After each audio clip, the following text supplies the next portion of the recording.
ஒரே ஒரு சப்ஸ்கிரைப் மட்டும் பண்ணிட்டு பாருங்கள். மீனாவும் முத்தும் பார்த்திங்கன்னா ஏசி வாங்கிட்டு அவங்க வீட்டுக்கு போகிறாங்களே, எதுக்கு மாப்பிள்ளை இதெல்லாம், உங்களுக்கே ஏகப்பட்ட பிரச்சனை இருக்குது. அதெல்லாம் ஒன்றும் இல்லை, நம்ம வீட்டுக்காக செய்கிறதுக்கு ஒன்றும் பிரச்சனை இல்லை, எனக்கு வேறு என்ன வேணாலும் கேளுங்க. அப்படி எதுக்கு மாமா இதெல்லாம், நானே வேலைக்கு போய் வாங்கியிருப்பேன்ல, நீ போய் வாங்குறது வேறடா. அந்த புள்ள எவ்வளோ கஷ்டம், எவ்வளோ நீ வாங்கி கொடு, நான் அதை பற்றி ஒன்றும் சொல்லலை. அவங்க வீட்டில் எவ்வளோ நல்லா இருந்துட்டு வந்தா, அந்த இதெல்லாம் நம்ம இங்கே கொஞ்சமாச்சும் கொடுக்கணும்ல அப்படின்ற மாதிரி பார்த்திங்கன்னா முத்துவும் மீனாவும் பேசிகிட்டு இருக்காங்க. எதுக்கு வேணாம், நான் என்ன வானத்துலேருந்தியா குதிச்சேன், நீங்கள் எதுக்கு இப்படியெல்லாம் என்ன கேர் பண்ணுறீங்க, அத்தையே என்ன ஒரு வேலையும் செய்ய விட மாட்டேங்கிறாங்க, நீங்களும் இப்படி பண்ணுறீங்க அப்படின்ட்டு. இல்லைம்மா, நாங்கள் அதை செஞ்சு தான் ஆகணும் உனக்காக, நீ ரொம்ப நல்லா இருந்துட்டு வந்த, சத்யாக்காக அதெல்லாம் விட்டுட்டு வந்திருக்க இல்லையா. ஆமாம், சத்யாக்காக எது வேணாலும் செய்கிறான், ஏன்னா ரொம்ப நல்லா பார்த்துக்கிறான் அப்படின்னு சொல்லிட்டு அவங்க வந்து சொல்கிறாங்க. இருந்தாலும் இதெல்லாம் தேவையில்லை, நீங்களே ஏற்கனவே நிறைய கடத்தில் இருக்கீங்க அப்படின்னு சொல்லிட்டு மீனாவோட ஃபேமிலியில் சொல்கிறாங்க. ஒரு பொண்டாட்டியோட ஃபேமிலியை இப்படி பார்த்துக்கிறது பெரிய இது மாப்பிள்ளை, நாங்கள் ரொம்ப கொடுத்து வச்சவங்க அப்படின்றாங்க. அதெல்லாம் ஒன்றும் இல்லை, பார்த்தீங்களா ஒரே இதில் உங்கள் வீடுன்னு சொல்லிட்டீங்களா, அப்போ நானும் உங்கள் வீட்டில் இல்லையா அப்படின்ற மாதிரி கேட்குறாங்க. அப்படியெல்லாம் இல்லை மாப்பிள்ளை, நீங்கள் எங்களுக்காக நிறைய செஞ்சுருக்கீங்க அப்படின்றாங்க. இன்னமும் செய்வேன் அத்தை அப்படின்ற மாதிரி பார்த்திங்கன்னா எல்லாருமே ஜாலியாக சரி வாடா அவங்க என்ன பண்ணுறாங்கன்னு போய் பார்ப்போம் அப்படின்னு சொல்லிட்டு சத்யாவை கூட்டிகிட்டு அவங்களும் போயிடுறாங்க. ரொம்ப சந்தோஷங்க, ரொம்ப நன்றிங்க அப்படின்ற மாதிரி எல்லாம் பார்த்திங்கன்னா உங்களுக்கு எதுக்கு இவ்வளோ கஷ்டன்ற மாதிரி ரேகா வந்து மீனா கிட்ட சொல்கிறாங்க. அதெல்லாம் ஒன்றும் இல்லை, உனக்காக நாங்கள் செய்வோம் அப்படின்ற மாதிரி. மனோஜ் வந்து பார்த்திங்கன்னா ரோகிணியை வந்து பார்க்குறதுக்காக போகிறாங்க. அவங்க அம்மா இருக்காங்க, ரோகிணி கல்யாணி இங்கே மாப்பிள்ளை வந்துருக்காரு பாரு அப்படின்னு சொல்லிட்டு சொல்கிறாங்க. கையெடுத்து கும்பிட்றாங்க. என் பொண்ணை நீங்கள் ஏற்றுக்கோங்க அப்படின்னு சொல்லிட்டு, என் பொண்ணு செஞ்சதெல்லாம் தப்பு தான், அவள் போய் சொன்னதெல்லாம் தப்பு தான் மாப்பிள்ளை, ப்ளீஸ் அவ கூட சேர்ந்து வாழுங்க அப்படின்றாங்க.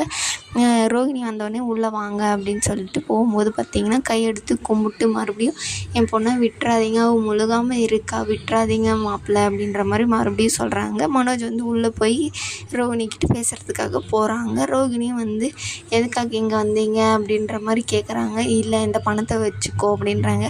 பணத்தை கொடுத்துட்டு டைவர்ஸ் வாங்கலான்னு வந்திருக்கீங்களா, அதை இனிமேல் நடக்காது அப்படின்னு சொல்லிட்டு சொல்கிறாங்க.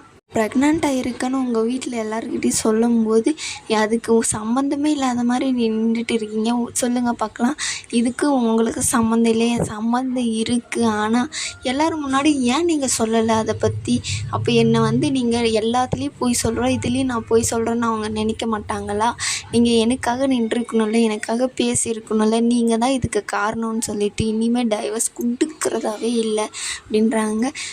இல்லை, டைவர்ஸ் இல்லை, உங்ககிட்ட இதை கொடுத்துட்டு போகலான்னு தான் நான் வந்தேன், இதுவும் பணம் தானே அப்படின்றாங்க. பணத்தை கொடுத்துட்டு இந்த மாதிரி பேசுகிற இதெல்லாம் இல்லை நீ இந்த பணத்தை வச்சுக்கோ, இல்லை இந்த குழந்தைய இது பிறக்கிறதுக்கு நீங்கள் தான் வந்து அந்த குழந்தைய வாங்கணும் அப்படின்றாங்க. அதுக்கு இன்னும் நிறைய டைம் இருக்குல்ல, இன்னும் நிறைய டைம் இல்லை, இன்னும் 4-5 மாதத்துல எனக்கு வயிறு தெரிய ஆரம்பிச்சிடும். அதுக்கப்புறம் நீங்கள் எல்லோரும் என்னை அசிங்கமாக நினைக்கணுமா, இந்த குழந்தைக்கு அப்பா யாருன்னு தெரியாத நான் அந்த குழந்தைகிட்ட இது பண்ணணுமா, எனக்கு அசிங்கம் அதெல்லாம் அப்படின்னு சொல்லிட்டு சொல்கிறாங்க. இல்லை, அந்த மாதிரிலாம் நான் விட மாட்டேன், இல்லை நீங்கள் எங்களை ஏற்றுக்கிட்டே ஆகணும் அப்படின்ற மாதிரி ரோகிணி வந்து சொல்கிறாங்க மனோஜ்கிட்ட. மனோஜ் எனக்கு கொஞ்ச நாள் டைம் கொடு, இன்னும் டைம் இருக்குது, இல்லை குழந்தை பிறக்கிறதுக்கு, அதுவரை எனக்கு டைம் கொடுன்ற மாதிரி கேட்குறாங்க. சரி, டைம் கொடுன்னு கெஞ்சுறீங்களா இல்லை ஆர்டர் போடுறீங்களான்ற மாதிரி வந்து ரோஹிணி கேட்குறாங்க.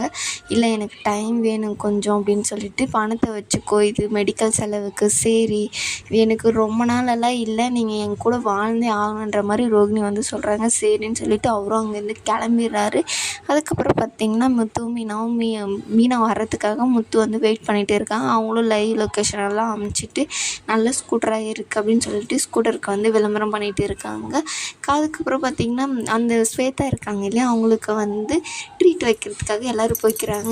உங்களால் தாங்க எனக்கு இந்த மாதிரி வேலைலாம் கிடச்சிச்சு, நாங்கள் ரொம்ப கான்ஃபிடெண்ட்டாக இருக்கேன் அப்படின்னு சொல்லிட்டு முத்து அவங்க கூட இருக்கிறவங்க எல்லாருமே வந்து பேசிகிட்டு இருக்காங்க. மீனா எங்கன்னு கேட்கும்போது, இல்லை அவங்க அவங்களுக்கு கிஃப்ட் வாங்குறதுக்காக போயிருக்காங்க, அவங்களுக்கு ஒரு கார்ப்பரேட்லேருந்து ஒரு ஆர்டர் வந்திருக்கு, அதனால் இங்கிலீஷ் பேசுனதுனால தான், உங்களால் தான், அதனால தான் உங்களுக்கு எல்லாருமே நாங்கள் ட்ரீட் வைக்கலான்னு சொல்லிட்டு இருக்கோம். அதுக்கு தான் மீனாவும் பார்த்திங்கன்னா இது கிஃப்ட் வாங்குறதுக்காக போயிருக்காங்க அப்படின்றாங்க. எதுக்குங்க இதெல்லாம் அப்படின்னு. இல்லை, உங்களுக்கு இது நல்லதாக இருக்கும், நாங்கள் எல்லாருமே ஒரு கான்ஃபிடெண்ட்டாக ஒரு வேலைக்கு போய் எல்லோரும் முன்னாடி பேசுகிறது உங்களால் மட்டும்தான் அப்படின்னு சொல்லிட்டு அவங்களுக்கு எல்லாருமே கங்க்ராட்ஸ் சொல்லிவிட்டு வாழ்த்திட்டு அப்படின்னு சொல்லிட்டு அப்புறம் பார்த்திங்கன்னா மீனா வந்து இவ்வளோ இது செய்கிறது முத்துவால் தான், உங்கள் கான்ஃபிடென்ட்டு நீங்கள் கொடுக்குற தைரியம் இது எல்லாமேனால தான் மீனாவுனாலும் ஜெயிக்க முடியுது அப்படின்னு சொல்லிட்டு எல்லாமே பேசிட்டு இருக்காங்க. அதுக்கப்புறம் அந்த அர்ஜுன் வந்து கேட்குறாங்க, நீங்கள் என்ன நினைக்கிறீங்க அப்படின்னு சொல்லிட்டு. ஆமாம், முத்து கொடுக்குற கான்ஃபிடென்ட்னால தான் மீனா ஜெயிக்கிறாங்க அப்படின்னு சொல்லிட்டு. ஆமாம், நீங்கள் நாளைக்கு கல்யாணம் பண்ண என்ன பண்ணுவீங்க அப்படின்னு கேட்கும்போது, நானும் அப்படி தான் இருப்பேன் அப்படின்ற மாதிரி ஸ்வேதா கிட்ட வந்து சொல்கிறாங்க. இதோட இந்த எபிசோடு முடியுது.